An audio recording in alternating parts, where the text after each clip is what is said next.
Welcome to the Energy Central Power Perspectives podcast, the show that brings leading minds from the energy industry to discuss the challenges and trends that are transforming and modernizing our energy system.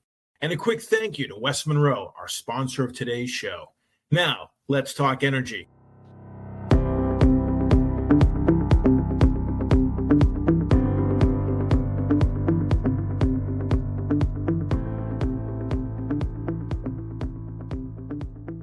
I'm Jason Price, Energy Central podcast host and director with West Monroe, coming to you from New York City. And with me, as always, from Orlando, Florida, is Energy Central producer and community manager, Matt Chester.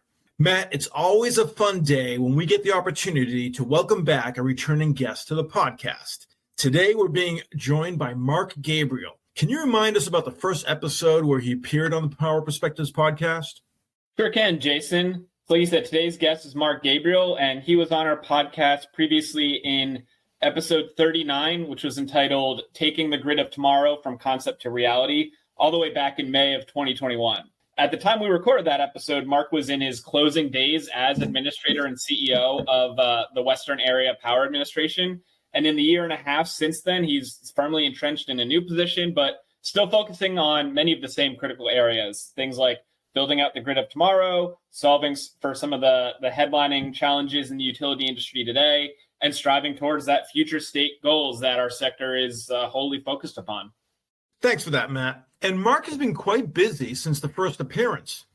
Shortly after the first episode, he started a new role as the president and CEO at United Power, Inc. United Power is a member-owned electric cooperative serving 100,000 meters in Colorado. And through this role, Mark is helping to shape for his members a dynamic and forward-looking vision of electric power delivery amid a rapidly changing landscape that includes solar power being installed on rooftops at record speeds, electric vehicle chargers generating increasing load, and altering aggregate demand patterns, and an ever-progressing march towards a clean energy transition. No doubt, it may be simultaneously the most exciting and most intimidating time to be sitting in the C-suite in our industry. But what we've learned is that Mark is well primed for taking that position, and we're eager to get some updates from him on what his vision is about this moment in the utility sector and how we get to that oft-discussed future state. So let's waste no more time. Mark Gabriel, welcome to the Energy Central Power Perspectives podcast. Great. Well, it's wonderful to be here with you again. And we're thrilled to have you here. So, Mark, since this is your second appearance on the podcast, why don't you give our listeners an update on what's been happening in your career since your last position? As I mentioned in the intro, you're in a new position, and I also understand you recently received an exciting new appointment as well. So tell us all about it. Sure. Well, since we last talked, I transitioned from the Western Area Power Administration, where I ran one of the largest grids in transmission in the United States, to running United Power, which is an amazing distribution utility right around the Denver metro area. In fact, as I say, if you've flown into the Denver airport, you've seen all that growth around that Denver metro. That's pretty much the United Power service territory. And I've really been blessed to come here because we're both experiencing unprecedented growth, have a very visionary board of directors, and also, quite frankly, going back into the distribution side of the world. We've just crested 107,000 meters, which isn't big in terms of an investor-owned utility, but is quite large in terms of the rural electric co-op world. And the other appointment you just mentioned, I was just named chairman of the GridWise Alliance, an organization that's been around since the early 2000s that really helps to promote advancements in the energy transition. That's great, and congratulations. I know GridWise, they do excellent work. So given your role in the distribution space today, you're at the forefront of many of the hot conversations happening in the power sector. And that includes things like grid hardening and reliability, integration of countless new end nodes from distributed generation, changing workforce, increasing costs, and more. So in general, there are never enough hours in the day to get things done, and you are not an IOU. You're not a muni. You are a co-op. How do you prioritize and how do you measure success? Tremendous question. Of course, we work on behalf of our members. In fact, everyone who's in the United Power territory who owns a building, a home, or an office is one of our members. In fact, we call them member owners. For us, it's really interesting because we are very close to what's happening out on the consumer end of the world. We will this month add our 10,000th solar rooftop. We have somewhere north of 5,800 plug-in electric vehicles and hybrid electric vehicles, more than 150 batteries. So we're really at the bleeding edge, many would say, of the transition that's occurring. So from our perspective, one of the things that we are preparing for is to understand how do we truly integrate all those actions that are happening on the edge of the grid and take advantage of that for all of our members and, quite frankly, for the region at large. So every day I wake up obviously wanting to make sure the lights are kept on safely, but then we have to look at issues of reliability, affordability, and to make sure that we are being responsive to this change out into the future. When I was on the transmission side of the business, quite frankly, a lot of what was happening on distribution was masked, right? We didn't have a good visibility to what's going on the edge of the grid. But now every single day, what we have to focus on is how we're going to best serve our members, how we're going to integrate the new technologies, and at the same time, how are we going to make sure that we are keeping our cost low. One of the things about being in a rural electric cooperative is understanding community and making sure that the investments we make on their behalf have a payback that's in a fairly reasonable time frame. This is particularly critical in a world, at least here in the Western United States, where large central power stations are closing down. It's very difficult and time-consuming to build transmission, and more people want to have alternative energy solutions, both in terms of small gas units as well as obviously things like battery storage, solar panels. So the opportunity for us and the challenge is, how do we secure our own grid first within our footprint here at United Power, and then thinking about that as a system, which then links out to the broader system, into transmission and into the markets. Among the dominant topics for all power players in 23 is the influx of funds coming from the Inflation Reduction Act and other recently passed federal bills. Mark, tell us, what are you seeing as the impact of that from the United Power perspective? And what are your priorities if you're able to secure your piece of the pie? That's a great question. In fact, we just had a meeting on it. In the Beltware, they're calling them Uncle Ira and Uncle Bill for the Inflation Reduction Act and the bipartisan infrastructure legislation or law. And I think this is a once-in-a-generation opportunity to move the entire country forward in terms of its energy footprint, in terms of its energy management, and most importantly, the phenomenal benefits that society in general can get from it. When we look at things like fire mitigation, grid resilience, the second place which we are working very hard in is, as the future of energy changes and more people are putting equipment on the grid, how do we manage that? And while you can like or dislike cryptocurrency, the underpinning technology, which is blockchain, we believe is going to have a huge payoff in terms of being able to buy and sell and promote energy within the various consumers, or as we call them, members. So we're really excited about that. We're going after this money. As I said, it's a once-in-a-generation change. And I find it particularly exciting when it comes to the opportunities for all of the members of our community. In talking with you and reading your thought leadership, Mark, it's clear that you're a champion for the end customer and empowering their energy choices. How does that perspective drive the decisions you make for your organization and its members? We have to be very careful in society in terms of making requirements under the assumption that everybody can afford those changes. For example, I mentioned earlier, we have 10,000 homes now which will have solar rooftops by the end of this month. That's not available to all segments of our society. So what we really need to figure out is, how do we balance the benefits that we can have with distributed generation with those that can pay for it? But most importantly, how do we manage for those people who can't afford it, either because they don't have the financial wherewithal, they live in apartments, they're in rented homes, and they've got other financial priorities. That's why when we think about our system, I want to make sure that we are the most efficient that we possibly can be, and keeping cost in mind is one of the ways we do that. It's very easy when you've got money to say, yeah, I'm going to put a solar panel on, I'm going to put Tesla Powerwalls on, I'm going to drive a brand new Lucid EV, and it leaves out a huge segment of our society. So the one way we can look at that is to say, all right, how do we make sure that our overarching system costs are managed very well? Because what we don't want to have, we've talked about the digital divide when it comes to computing, but we also have to think about the energy divide. And in many cases, that's not a solar panel. In many cases, that's helping somebody with insulation or different doors or more efficient lighting. And I believe that if we can consider that in the deliberations of how we deal with this new energy future, we'll be far better off. Because even a, quote, low-cost EV, unquote, is still out of reach of many of our members. And we want to be careful to not set up a two-class system here where those that can afford to buy an expensive EV are getting all the benefit out of our system.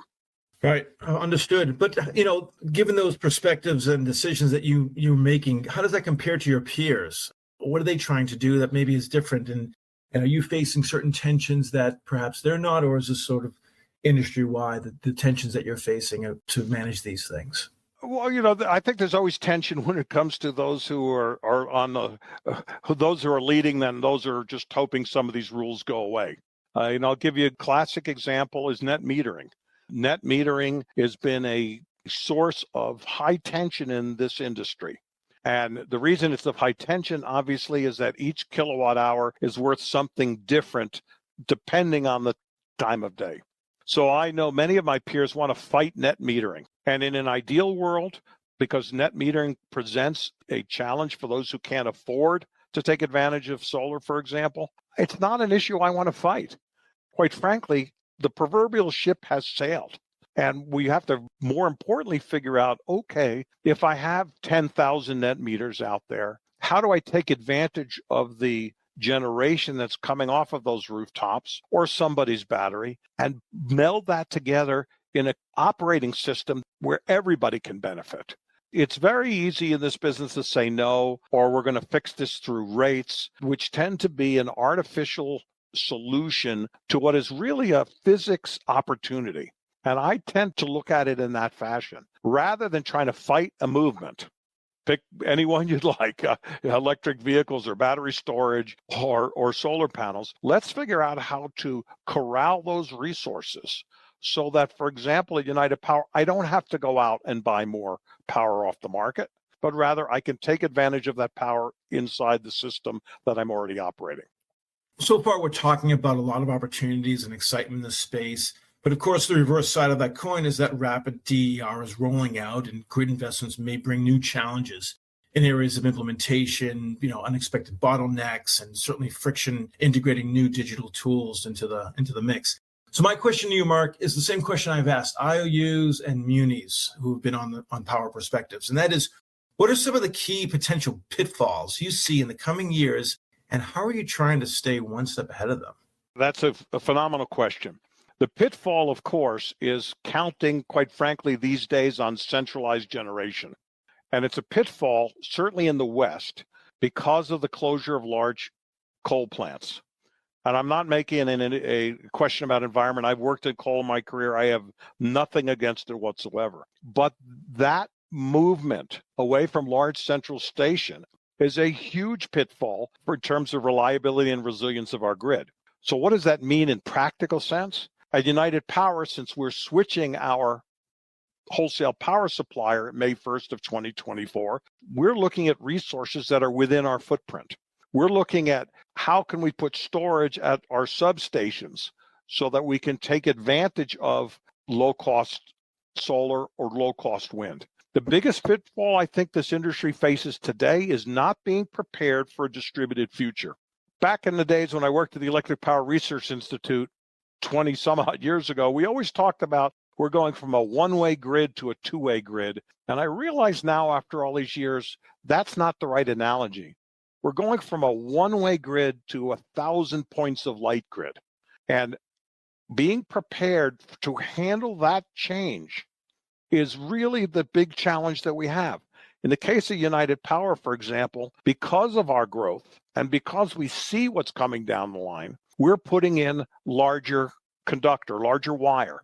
We're making sure to properly size our transformers so that we can deal with the fact that when a Ford Lightning plugs in, it's 17 kW when the house normally uses 4 kilowatts, right? So we're trying to think well out in advance and really taking a no regret strategy. I think the biggest challenge we all have is to say, look, today we have a SCADA system, right? Supervisory control and data acquisition. We might have an outage management system. We have an advanced metering infrastructure. And we've got a DERM system, right? Distributed energy resource management. But right now, most of those systems are independent. So how do we avoid the risk that we turn around on one end and we don't have sufficient generation? And sadly, of course, the last couple of years since we last talked, we've seen some of that. And how do we prepare for this future of change? It's as much of a change as going from those of us who are around for a long time, from having a CIS system, right, a computer information system with a dumb monitor, to something that is wildly distributed and yet works amazingly well. We run a real risk in this country because of the time it takes to build transmission, the inability for building large central stations. We've got to be ready in case they're not there. It's just good business. It's just good risk management.